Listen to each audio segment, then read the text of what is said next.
Pagkatapos naming mananghalian, dun pa lang kami nagsisimula magtrabaho. Nilabas na nga ni Geraldine yung mga beef na binili nila kagabi sa may binyan. Per kilo nga niya yan bago niya ilagay sa may fridge. Para nga kapag magluluto na sila ng pares araw-araw, naka-separate na yung kukunin nila at eksakto na sa pang isang araw na luto. Si Carlos naman, nilabas niya na lahat ng mga gagamitin sa pagluluto ng pares. Simula nga nung pumasok na si Geraldine sa school, si Carlos na talaga yung nagluluto. Sanay na nga siya doon kaya halos 2 oras nga lang niya piniprepare yung pares bago itinda. Hindi katulad nung unang linggo at unang isang buwan namin, talagang alas 11 pa lang nagsisimula na kaming mag-prepare ng ititinda nga namin. Habang nakasalang na nga yung niluluto kong biryani, naghugas na rin nga ako ng plato. Nagluto nga kami ng biryani ngayon kasi meron kaming mga pa-order. Yung mga pa-order nga namin around Muntinlupa, kapag malapit lang dito sa amin, nakakapag-deliver kami. Yung medyo malalayo naman po na gusto ring umorder, open naman po kami for Lalamove. Mag-PM lang po kayo sa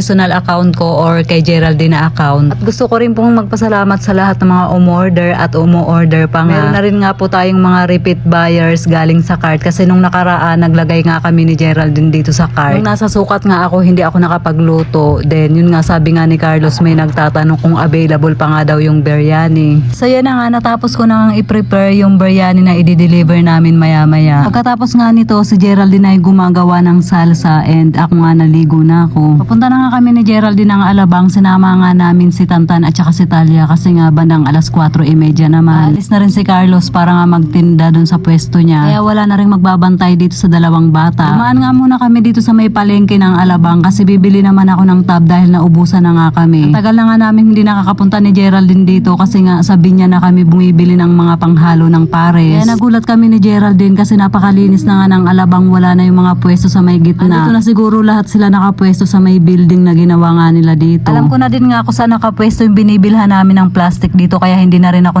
nahirapan maghanap. Nakakatuwa nga yung mga tindera dito kasi kapag hinaharap ko sa kanila yung camera, ayaw nila kasi nga mga haggard nga raw sila. Lalo't hapon na nga ako nagpunta kasi nga napapanood din nila yung mga vlog ko. At mga kababayan ko nga din sila, mga taga Bicol. So yun, shout out sa inyo lahat dyan. Salamat sa panonood. Charot. Paglabas ko naman, nakita ako ni Kuya na nagbibideo. Doon po kayo? Oo.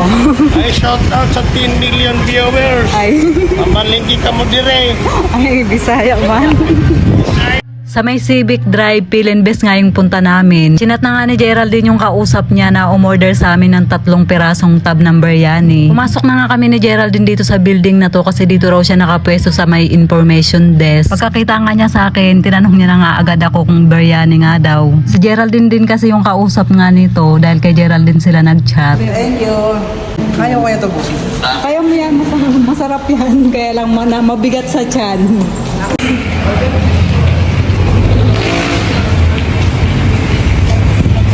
Pagkatapos nga namin sa Alabang, meron din kaming ka-meet up dito sa may Soldiers. And yun nga, gusto ko ulit magpasalamat sa mga order nyo po sa uulitin ulit. Pagdating naman namin dito sa bayan, bumili kami ni Geraldine ng brownies. Nagmerienda nga muna kami bago kami uuwi ng bahay. Cravings nga namin ni Geraldine tong brownies na tinitinda nila dito kasi ang sarap. Bago nga kami umuwi ng bahay, dumaan muna kami kay Carlos dito sa may pwesto niya sa may Katarungan. Dito na din kami inabot ng dilim bago kami nakauwi. So yun na guys, hanggang dito na lang po yung ating video for today. Maraming salamat po sa inyong panonood palagi. Mag-iingat po kayo palagi. God bless and babush!